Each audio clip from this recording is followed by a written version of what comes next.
Hello friend, જય શ્રી કૃષ્ણ. હું હેનલ પટેલ કાના કિચનમાં તમારું સ્વાગત કરું છું. અમદાવાદીઓના સવારની શરૂઆત જ દાળવડાથી થતી હોય છે ને શિયાળાની ઠંડીમાં દાળવડા ખાવાની મજા જ કંઈક અલગ હોય છે. અને શું તમને ખબર છે, આ દાળવડાના બેટરમાં જરાય પાણી નથી ઉમેરવામાં આવતું. અમદાવાદના ફેમસ એવા દાળવડા આજે આપણે ઘરે બનાવીશું, જે પરફેક્ટ માપ સાથે બનાવીશું અને કેવી રીતે બહારથી એકદમ ક્રિસ્પી અને અંદરથી એકદમ સોફ્ટ જાળીદાર સોડા ઈનો કોઈ પણ વગર એકદમ સરસ એવા બનીને તૈયાર થઈ જતા હોય છે. તો હું આજે તમને દાળવડાની પરફેક્ટ રેસીપી બતાવીશ.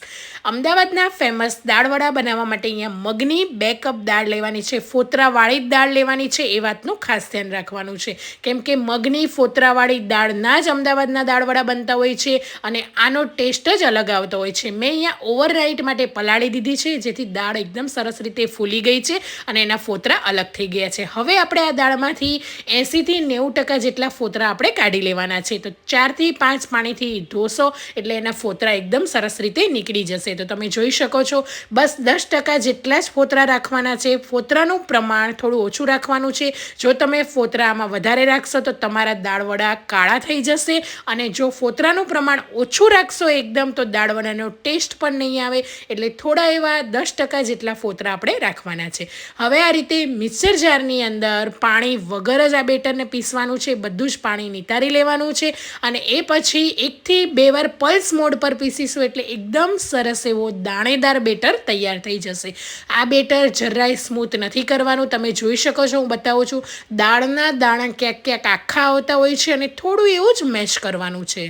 એ રીતે થોડું થોડું કરીને બધું જ બેટર મેં અહીંયા પીસી લીધેલું છે. હવે આ બેટરને કન્ટિન્યુઅસ 10 થી 12 મિનિટ આ રીતે એક જ ડાયરેક્શનમાં મિક્સ કરતા રહેવાનું છે.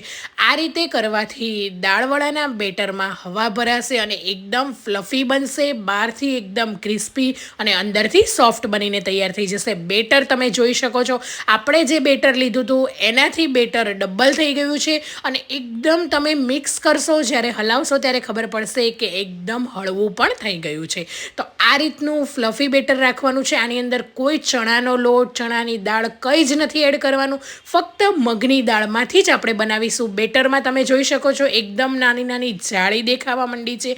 હવે કોઈ પણ બાઉલની અંદર પાણી ભરીને બેટર ચેક કરી લેવાનું. બેટર તમારું તરે છે તો તમારા દાળવડા પરફેક્ટ બનશે, અને જો બેટર આ રીતે ના તરે તો થોડું વધારે ફેટી લેવાનું છે, કેમ કે એકદમ હળવું અને આ રીતનું બેટર જરૂરી છે. હવે અહીંયા સ્વાદ પ્રમાણે મીઠું હું અહીંયા નાની 2 ચમચી એડ કરી રહી છું. 1 ચમચી જેટલા કાળા મરીનો પાવડર અને અહીંયા લસણ મરચાંની પેસ્ટ ખાંડીને લીધેલી છે. એનો ટેસ્ટ સરસ આવતો હોય છે. મિક્સરમાં પણ તમે કરી શકો છો. હવે અહીંયા લસણ 4 થી 5 કળી લસણ અને 4 તીખા મરચાંની પેસ્ટ કરેલી છે. અડધો કપ જેટલા એકદમ ઝીણા કટિંગ કરેલા લીલા સમારેલા ધાણાને ધોઈને એકદમ કોરા કરીને એડ કરવાના છે. જો ધાણામાં પણ પાણી હશે તો દાળવડાનું બેટર એકદમ પાણીવાળું થઈ જશે. એટલે આ વાતનું પણ ખાસ ધ્યાન રાખવાનું છે. જો આ ટિપ્સનું ધ્યાન નહીં રાખ્યું તો ખીરું તમારું જે તમે બેટર બનાવશો એકદમ ઢીલું થશે અને દાળવડા તમારા પરફેક્ટ નહીં બને. એટલે ધાણાને પણ ધોઈને કોરા કરીને એડ કરવાના છે. અને બસ બેટર તૈયાર છે. 1 થી 2 વાર મિક્સ કરી લેવાનું છે. અને તમે જોઈ શકો છો, હું તમને નજીકથી બતાવું છું, બેટરમાં કેટલી નાની નાની જાળી પડી ગઈ છે. કોઈ પણ ઈનો, સોડા કંઈ જ નથી એડ કર્યું. બસ બેટરને ફેટવાથી જ એકદમ સારી રીતે તૈયાર થઈ જશે. હવે એકદમ ગેસની ફ્લેમ હાઈ રાખવાની છે અને બધા જ દાળવડાને આટલા જેટલા સમય એટલા એડ કરી દેવાના છે.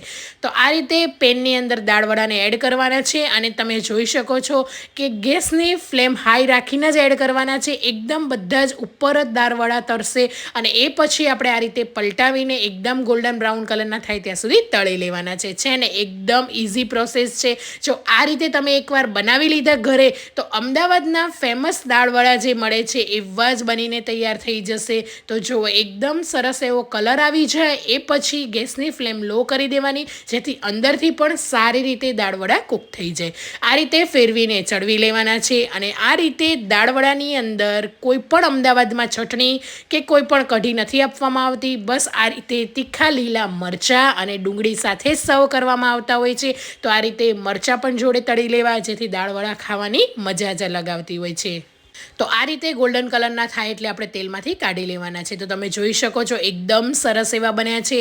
બહારનું પડ છે એકદમ ક્રિસ્પી અને અંદરનું પડ એકદમ સોફ્ટ બન્યું છે. બસ મારી આ નાની નાની ટિપ્સ સાથે જરૂરથી તમે પણ પરફેક્ટ માપ સાથે દાળવડા બનાવજો. એકદમ સરસ એવા બનીને તૈયાર થઈ જશે ને શિયાળાની ઠંડીમાં દાળમાંથી બનેલા છે એટલે ખાવામાં પણ હેલ્ધી છે. તો ગરમા ગરમ દાળવડા ચા સાથે તમે એન્જોય કરી શકો છો. તો મારી રેસીપી કેવી લાગી એ પણ મને જરૂરથી કમેન્ટ બોક્સમાં જણાવજો. અને હા, મારા વિડીયો જોતા હોય તો મારી ચેનલને સબસ્ક્રાઈબ કરીને નીચે આપેલા બેલ આઇકન પર પ્રેસ કરજો, જેથી આવા અવનવા વિડીયોની રેસીપીના નોટિફિકેશન તમને જલ્દીથી મળતા રહે. Thank you for watching. મળીએ આપણે નવા વિડીયો સાથે.